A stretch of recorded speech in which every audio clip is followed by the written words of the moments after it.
ఆయన చిన్నప్పటి నుంచి పేపర్ బాయ్గా ఉన్నారు. ఆ పేపర్ బాయ్గా ఉన్నప్పుడే ఆ పేపర్లో కొన్నటువంటి విశేషాలు కూడా ఆయనకి ప్రేరణనిచ్చాయి.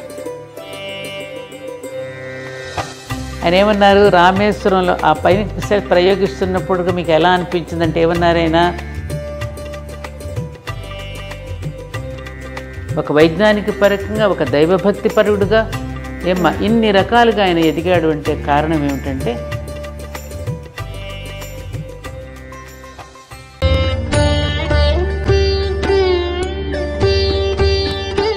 అమ్మ, మన మాజీ రాష్ట్రపతి అబ్దుల్ కలాం గారి వర్ధంతి వస్తుంది. సో ఆయన గురించి మా ప్రేక్షకులకి మీ మాటల్లో వివరించండి. ఆ మహానుభావుడి గురించి చెప్పడానికి నిజంగా నాకున్నటువంటి మాటలు సరిపోవమ్మా. యావత్ భారత జాతి కాదు, ప్రపంచమంతా కూడా గర్వించదగినటువంటి చాలా గొప్ప మహానుభావుడు, కారణజన్ముడు, ఈ దేశానికి అద్భుతమైన ఒక సందేశం ఇచ్చినటువంటి మహానుభావుడు. ఈ దేశం కోసం ఎంత తపన పడ్డాడో అటువంటి మహా తపస్వి శ్రీ పిజే అబ్దుల్ కలాం గారు. చాలా లేని స్థితి నుండి ఆయన రామేశ్వరంలో నేను వెళ్ళి చూసి వచ్చాను. వారి ఇల్లు రామేశ్వరం వెళ్ళినప్పుడు వారి అన్నగారు పడక కుర్చీలో కూర్చుని ఉన్నారు. ఒక చిన్న ఫోటో మాత్రమే ఉంది వారి ఇంట్లో. అప్పుడు వారు కూడా చిన్నప్పుడు వాటి విషయాలన్నీ మాతో 2-3 విషయాలు చెప్పడం జరిగింది. వారు ఈ భారతదేశానికి రాష్ట్రపతి కావడం చాలా గొప్ప కారణం.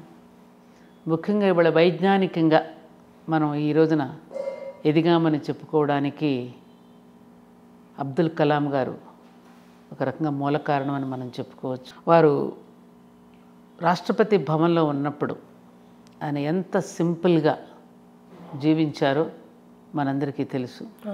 తన సిబ్బందిని కూడా ఎంతో ప్రేమగా చూస్తూ, ఒకసారి చదివాను నేను, వారితో పాటు వెహికల్లో ప్రయాణం చేస్తూ ఉంటే సెక్యూరిటీ గార్డ్స్ నిలబడి ఉంటే, మీరు కూర్చోండి, మీరు అలా నిలబడి ఉంటే నాకు చాలా బాధ అనిపిస్తోందని వారు అనడం, అది ఆయన గొప్పతనం, ఆయన వ్యక్తిత్వం, అది గొప్పతనం. శాస్త్రీజీ దగ్గర, అబ్దుల్ కలాం గారి దగ్గర ఉన్నటువంటి గొప్ప విశేషం అటువంటిది.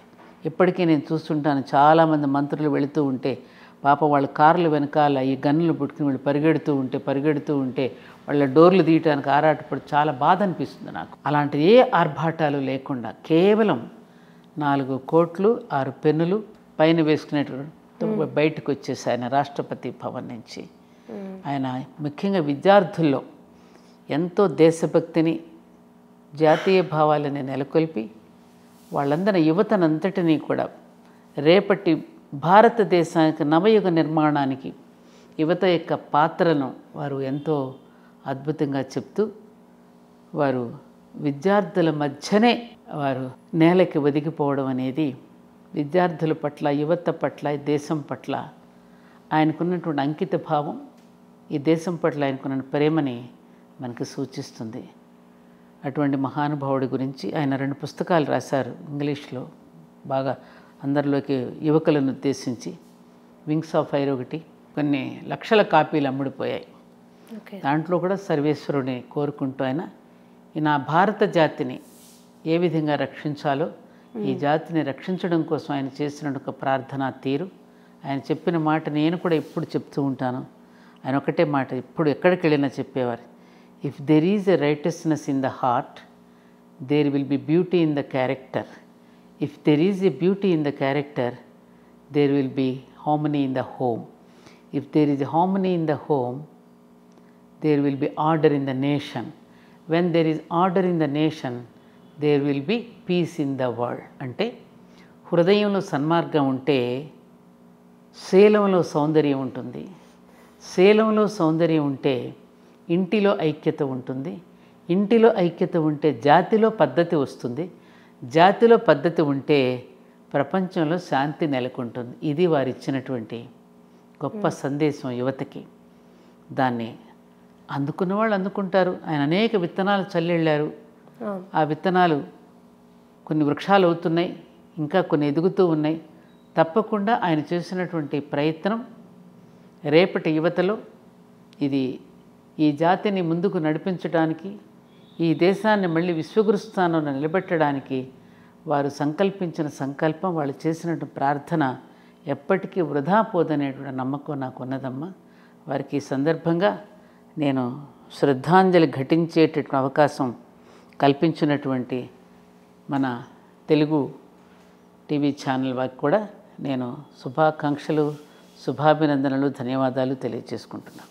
అమ్మ, ఇప్పుడు అబ్దుల్ కలాం గారు మన రాష్ట్రపతే కాకుండా ఒక సైంటిస్ట్గా, ఒక మ్యూజిషియన్గా, వాట్ నాట్, ఇంకా చాలా బహుముఖాలుగా, అలాగే అంటే ఇప్పుడు ఉన్న యువతకి ఒక చదువు తప్ప ఇంకేమీ లేదు, ఇంకేమైనా ఉంటాయి స్పోర్ట్స్, కల్చరల్ యాక్టివిటీస్, ఇవి తప్ప. సో దీని గురించి అంటే అమ్మా, ఆయన చిన్నప్పటి నుంచి పేపర్ బాయ్గా ఉన్నారు. అవును. ఆ పేపర్ బాయ్గా ఉన్నప్పుడే ఆ పేపర్లో కొన్నటువంటి విశేషాలు కూడా ఆయనకి ప్రేరణనిచ్చాయి. పైగా ఉన్నది ఎవరి చెంతనున్నారు, ఆయన పెరిగింది ఎక్కడ? రామేశ్వరంలో పెరిగారు. ఆయన ఏమన్నారు, రామేశ్వరంలో ఆ పైన ప్రయోగిస్తున్నప్పుడు మీకు ఎలా అనిపించిందంటే ఏమన్నారు ఆయన, రామేశ్వరంలో గుడి గంటలు విన్నటువంటి అనుభూతి నాకు కలిగిందన్నారు ఆయన. అంటే ఆ భగవద్గీత మీద ఉన్నటువంటి పరిజ్ఞానం కానివ్వు, ఆ వైజ్ఞానికంగా ఆయన ఎదగడానికి కావలసినటువంటి విజ్ఞానం, ఇవన్నీ కూడా ఎక్కడి నుంచి వచ్చినాయి అంటే ఆ పరమేశ్వరుడు, అల్లా అయినా ఈశ్వరుడైనా ఒక్కరేననేటి విజ్ఞానం, వివేకం కలిగినటువంటి ఒక గొప్ప మహానుభావుడు. కాబట్టి ఆ రామేశ్వరుడు కూడా ఆయన ఎంచుకుని ఆయన ఆశీర్వదించి బహుముఖ ప్రజ్ఞావంతుడుగా వారి యొక్క ఆశీస్సులు పొంది, ఇందాక నువ్వన్నట్టుగా ఒక సాహితీవేత్తగా, ఒక భాషావేత్తగా, ఒక వైజ్ఞానిక పరకంగా, ఒక దైవభక్తి పరుడుగా ఇన్ని రకాలుగా ఆయన ఎదిగాడు. అంటే కారణం ఏమిటంటే ఒక మంచి మనసు, ఒక సంకల్పం ఉన్నటువంటి వాళ్ళకి భగవంతుడి నుంచి ఎటువంటి శక్తి ప్రసారం అవుతుందో నిరూపించబడింది. ఎందుకని ఇప్పుడు మన ఇంటికి ఎంత కరెంట్ ఇస్తారు? ఇంటికి కావలసినంతే ఇస్తారు. ఒక మనిషి ఇంటికే పరిమితమైనటువంటి మనిషికి ఎంత దైవ బలం ఉంటుంది? తక్కువ ఉంటుంది. అది ఒక సమాజం కోసం ఆలోచించేవాడికి ఫ్యాక్టరీకి ఇచ్చినంత కరెంటు ప్రసారం అవుతుంది. ఆ మహాప్రాణం నుంచి ఇటువంటి ప్రాణులకి ప్రాణశక్తి అలా అందుతూనే ఉంటుంది, వాళ్ళ చేత వండర్స్ చేయిస్తూనే ఉంటాడు. అటువంటి రామేశ్వరుడు కూడా అబ్దుల్ కలాం గారికి అటువంటి శక్తిని ప్రసాదించాడనే విషయం వారు కూడా మాటల్లో చెప్పడం కూడా జరిగిందమ్మా. ఇది కారణం, దైవానుగ్రహం, కారణ జన్మలు, జన్మకారకులు వాళ్ళు. అమ్మ, ఇప్పుడు మనం అబ్దుల్ కలాం గురించి మాట్లాడుకోవడానికి ఇన్ని విషయాలు ఉన్నాయి. అంటే ఇప్పుడున్న యువతకి ఎటువంటి సందేశం మనం ఇవ్వాలి? సాహిత్యం అమ్మా. అబ్దుల్ కలాం గారు పేపర్ తీస్తూ ఎట్లయితే పేపర్లు అనేక విషయాలు తెలుసుకుంటూ తాను సామాజికంగా ఎలా అర్థం చేసుకోగలిగారో, ఇవాళ పిల్లలు సాహిత్యం పట్ల అభిరుచి పెంచుకోవాలి. సాహిత్యంలో ఒక రకమైనటువంటి రియలైజేషన్ ఉంటుంది, రిలాక్సేషన్ ఉంటుంది. లేకపోతే సాహిత్యానికి దగ్గరగా లూబ్రికేషన్ ఏముంటుంది జీవితంలో? అందుకని అటువంటి వాళ్ళ యొక్క గ్రంథాలు ఎప్పుడైతే చదువుతూ ఉంటారో తప్పకుండా ప్రేరణ దొరుకుతుంది. నేను నా అనుభవం చెప్తున్నా.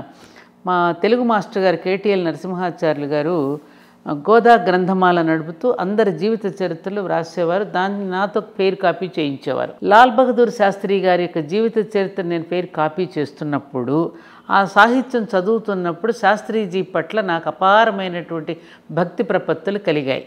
ఆయనలాగా జీవించాలనేటటువంటి ఒక భావన కలుగుతుంది మనకు కూడా. అలా పిల్లలకి చిన్నప్పటి నుండి దాని పట్ల అనురక్తిని కలిగించాల్సిన బాధ్యత తల్లిదండ్రులకున్నది, విద్యావేత్తలకుంది, మేధావులకున్నదమ్మా. ఆ వైపుగా నడిపించగలిగితే అద్భుతమైన వ్యక్తులు ఈ దేశంలోనే తయారు కాగలరమ్మా. ఇప్పటికీ కూడా దేశ విదేశాలలో చాలా బాగా రాణిస్తున్నారు అంటే భారతీయుల యొక్క మేధస్సునే కదా. భారతీయులకి ఇంత మేధస్సు ఉన్నదని తెలుసుకునే కదా వాళ్ళందరికీ వలసలు తెప్పించేసుకుని వాళ్ళ దేశాలు అభివృద్ధి చేసుకుంటున్నాయి.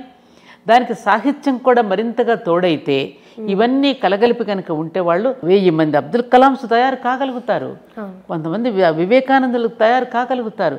ఆ శాస్త్రీయమైన యొక్క పరిజ్ఞానాన్ని ఈ భౌతిక విద్యతో పాటు ఆధ్యాత్మిక విద్యను కూడా ఎప్పుడైతే మనం అందించగలుగుతామో, స్వామి వివేకానంద మన అబ్దుల్ కలాం గారు చెప్పినట్టుగా ఈ రెండింటిని జోడిస్తే జ్ఞానము విజ్ఞానము, జ్ఞానం వేరు విజ్ఞానం వేరు, ఈ రెండూ కూడా ఏకకాలంలో నడిచినట్లయితే అద్భుతమైన యువత తయారవుతుంది. తయారవ్వగలిగినటువంటి సత్తా మన యువత. ఇప్పుడు పిల్లలు నేను చూస్తున్నాను, వాళ్ళ కెరీర్ కోసం వాళ్ళే ప్రణాళిక వేసుకునేటటువంటి అద్భుతమైనటువంటి అద్భుతాలు కూడా వాళ్ళ మన పిల్లలు చేస్తున్నారు. సమాజం మొత్తం చెడిపోయిందని నేను అనడంలా. ఆ కాలంలో అన్ని మంచి పనులే చేశారని నేను అప్పుడు కూడా తప్పులు జరిగాయి. అప్పుడేమి అన్నీ మంచిగా జరిగిందని నేను అనడం లేదు. ఇప్పుడంతా తప్పే జరుగుతోందని నేను అనడం. ఇప్పుడు కావలసిన ప్రేరణ ఇవ్వడంలో పెద్దలు ఫెయిల్ అవుతున్నారు తప్ప పిల్లల తప్పు కాదు. అందివ్వడంలో మనది తప్పు అవుతోంది. అందుకోవడానికి వాళ్ళు సిద్ధంగా ఉన్నారు. మీ నుంచి మమ్మల్ని ఏమి నేర్చుకోమంటారు? కుళ్ళు రాజకీయాలు నేర్చుకోవాలా, బూతులు నేర్చుకోవాలా, తిట్లు నేర్చుకోవాలా, తాగుడు నేర్చుకోవాలా, తైతక్కలాటం నేర్చుకోవాలి, ఏమి నేర్చుకోవాలి మీ నుంచి అని పిల్లలు అడుగుతున్నారమ్మా. మన దగ్గర ఏం సమాధానం ఉన్నది? పిల్లల్ని ఛానలైజ్ చేయటంలో, యువతను ఛానలైజ్ చేయటంలో తప్పు మన వల్ల జరుగుతోంది తప్ప పిల్లల వల్ల జరగడం లేదు. దయచేసి నేను చెప్తున్నాను ఇది.